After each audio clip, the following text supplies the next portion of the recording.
ওই তিনজন ব্যক্তি আল্লাহর কাছে দোয়া করলেন, ওগো আল্লাহ, দুনিয়ার মানুষ আমাদেরকে উদ্ধার করা সম্ভব না। ওগো আল্লাহ, দুনিয়াতে যদি কোনো ভালো কাজ করে থাকি, ওই ভালো কাজের সিলায় আমাদেরকে এখান থেকে উদ্ধার করে দেন। তিনজন লোক এক একজন করে এক এক সময় আল্লাহর কাছে দোয়া করে। প্রথম জন যিনি ছিলেন তিনি দোয়া করে, আল্লাহ, দুনিয়াতে এমন কোনো ভালো কাজ আমার নাই, তবে একটা ভালো কাজ আছে, আপনার জন্য করেছিলাম। ওই লোকটা আল্লাহর কাছে বলেন, আমার ঘরে একজন মা ছিল, একজন বাবা ছিল, একজন মা এবং বাবা ছিল।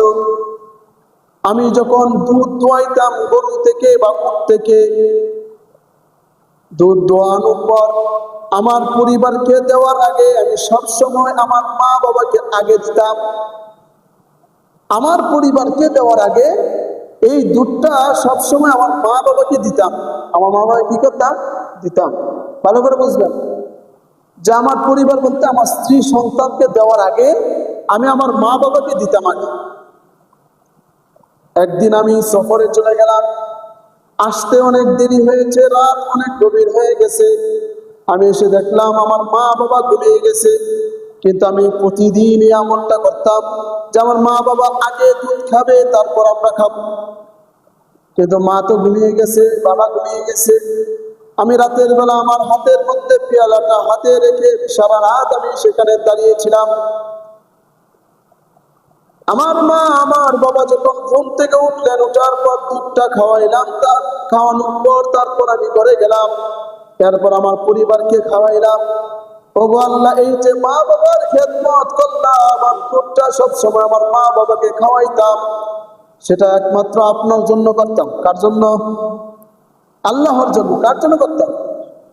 ওগো আল্লাহ, এই যে আপনার জন্য আমি আমার মা বাবার খেদমত করতাম, সবসময় খাওয়ার আগে সবসময় আমার মা বাবাকে খাওয়াইতাম, তারপর আমরা খাইতাম। আল্লাহ আর উসিলায় আমাদেরকে এখান থেকে বের করে দেন।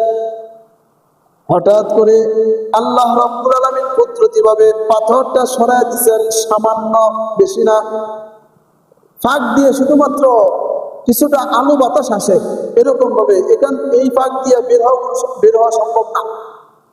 দ্বিতীয় জন আল্লাহর কাছে দোয়া করলেন, ওগো আল্লাহ, আমার জীবনে আপনার জন্য একটা ভালো কাজ করেছিলাম। আমার একজন চাচাতো বোন ছিল, অনেক সুন্দরী, আমি তাকে খুব ভালোবাসতাম, পছন্দ করতাম। আমি তাকে জিনার প্রস্তাব দিয়েছিলাম, কিন্তু সে আমার সাথে জিনা করা, ব্যভিচারী খারাপ কাজ করার প্রস্তাবে রাজি হয় নাই। কিন্তু একদিন দুর্ভিক্ষ দেখা দিছে, পুরা গ্রামের মধ্যে খাবারের অভাব, আমার চাচাতো বোনের ঘরের মধ্যেও খাবারের অভাব। তখন আমার কাছে কিছু টাকা নেওয়ার জন্য, কিছু পয়সা নেওয়ার জন্য আসছে। আসার পর আমি কিছু পয়সা দিছি, কিন্তু শর্ত দিছি আমার সাথে খারাপ কাজ করতে হবে। কি দিছি? আমার সাথে খারাপ কাজ করতে হবে, শর্ত হলো আমি তোমাকে টাকা দিব, সম্পদ দিব। আমার চাচাতো বোন টাকার জন্য এই শর্তে রাজি হয়ে গেছে। তো যখন আমি তার সাথে খারাপ কাজে লিপ্ত হব, তখন আমার চাচাতো বোন আমাকে বলল, ও আমার ভাই, আল্লাহ তাআলা এই কাজটাকে পছন্দ করেন না। আল্লাহ তাআলা ওই কাজটাকে পছন্দ করেন যেই পুরুষ মোহর দিয়ে মেয়েকে বিবাহ করে নিজের স্ত্রী বানাইয়া বৈধভাবে তার সঙ্গী বানাবে, স্ত্রী বানাবে, ওই কাজটাকে আল্লাহ তাআলা পছন্দ করেন। কিন্তু আমরা তো অবৈধভাবে আজকে খারাপ কাজের মধ্যে লিপ্ত হয়ে যাচ্ছি, এটা তো আল্লাহ তাআলা পছন্দ করেন না। এই কথা শোনার পর ওই যুবকের অন্তরে আল্লাহর ভয় আসছে। তার ভয় আসছে। ওই যুবকটা বলতেছে, আল্লাহ, তখন আমার ভয় আসছে। আমি তৎক্ষণাৎ আমার চাচাতো বোনকে বললাম, ও আমার চাচাতো বোন, যেই পয়সা তোমাকে দিলাম, এই পয়সা আমাকে আর কোনোদিন দিতেও হবে না, এবং আমার সাথে খারাপ কাজে লিপ্ত হতে হবে না। আমার মধ্যে আল্লাহর ভয় চলে আসছে। ওগো আল্লাহ, ওই সময় যে খারাপ কাজটা চাললাম তোমার ভয়ে, কার ভয়ে? আল্লাহ, তোমার ভয়ে ওই সময় আমি খারাপ কাজ ছেড়ে দিয়েছিলাম। আল্লাহ, তোমার জন্য করেছিলাম। আল্লাহ, এই উসিলায় আমাদেরকে গুনাহ থেকে মুক্তি দান করে। আল্লাহ তাআলা কুদরতিভাবে আবার কিছুটা পাথর সরাই দিলেন, কিন্তু এই পরিমাণ সরাইছেন, এই পরিমাণ, এই ফাঁক দিয়ে বের হওয়া সম্ভব না। কিন্তু আরেকজন লোক বাকি আছে, সে আল্লাহর কাছে দোয়া করে, ওগো আল্লাহ, আমার সাথে একজন কর্মচারী কাজ করত, হঠাৎ একদিন সে চলে গেছে পারিশ্রমিক না নিয়া হঠাৎ একদিন চলে গেছে, কিন্তু তাকে আমি টাকা দেওয়ার মতো সময় পেলাম না, তাকে দিতেও পারলাম না, কিন্তু টাকাটা আমার কাছে। আমি চিন্তা করলাম সে যেহেতু নাই, তার টাকাটা দিয়া আমি ব্যবসার মধ্যে লাগাই দেই, তার টাকাটা ব্যবসার মধ্যে লাগাই দেই, ব্যবসা থেকে যত আয় উন্নতি হবে সব তার, সে যদি কোনোদিন আসে সব টাকা দিয়ে দিন। এরকম লোক কি, এরকম মালিক কি এই জামানায় আছে? আছে অনেক জায়গায়, খুব কম। মালিক যদি দেখে যে আমার এখানে কর্মচারী কয়েকটা চলে গেছে, মালিক আর খুশি হয়, বলে যে গেছে বেতন তো দিচ্ছে না। আবার অনেক সময় দেখা যায় অনেক প্রতিষ্ঠানে শিক্ষক চলে গেলে তো গেছে তো গেছেই, 1 মাসের টাকা তো রয়েছে, এই টাকাটা নিতে পারছে না, আরো খুশি হয়।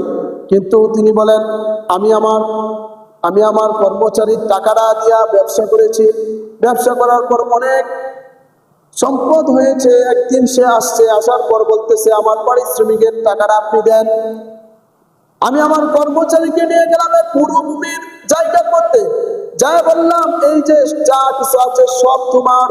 এই মরুভূমির মধ্যে অনেকগুলো ছাগল ছিল, অনেকগুলো উট ছিল, অনেকগুলো ভেড়া ছিল, অনেক সম্পদ ছিল। সে বলল আমি তো আপনার কাছে কিছু টাকা পাই, এতগুলো সম্পদ তো আমার না। তিনি বলেন তুমি যখন চলে গেছো তোমার টাকা দিয়ে আমি ব্যবসা করছি, আর এই ব্যবসার সম্পদের টাকা সব তোমার। তিনি আল্লাহর কাছে দোয়া করেন, ও আল্লাহ, সব সম্পদ তো তিনি নিয়ে গেছেন, এই যে কাজটা আমি করছি তার জন্য না, আপনার জন্য করছি। তার জন্য করছি আপনাকে খুশি করার জন্য। আমি আমার কর্মচারীর সম্পদ বাড়াই দিছি, সে সব সম্পদ নিয়ে গেছে, আমার তো কোনো ফায়দা হয়েছে না, আল্লাহ আপনার জন্য করছি। এর উসিলে আমাদেরকে গুহা থেকে আল্লাহ আমাদেরকে হেফাজত করেন, আমাদেরকে বাহির করার ব্যবস্থা করে দেন। আল্লাহ রাব্বুল আলামিন কুদরতি ভাবে আবার সেই পাথরগুলো সরাই দিয়েছেন। এই 3 যুবক আবার গুহা থেকে বেরিয়েছে। এই হাদিস দ্বারা বোঝা যায়, কোনো ব্যক্তি যদি বিপদে পড়ে তখন আপনি স্মরণ করবেন যে জীবদ্দশায় আমি আমার এই বিপদ হওয়ার আগে ভালো কাজ করছি কিনা। কোনো ভালো কাজ যদি করে থাকি আল্লাহর কাছে দোয়া করবো, আল্লাহ ওই যে একদিন আমি ভালো কাজ করছি, ওই যে একদিন আমি মানুষকে সাহায্য করছিলাম, ওই যে একদিন মানুষকে আমি খাওয়াইছিলাম, বা ওই যে একদিন আমি মানুষের খাইতে পারছে না তাকে আমি খাওয়াই মতো ব্যবস্থা না আমি ব্যবস্থা করে দিলাম।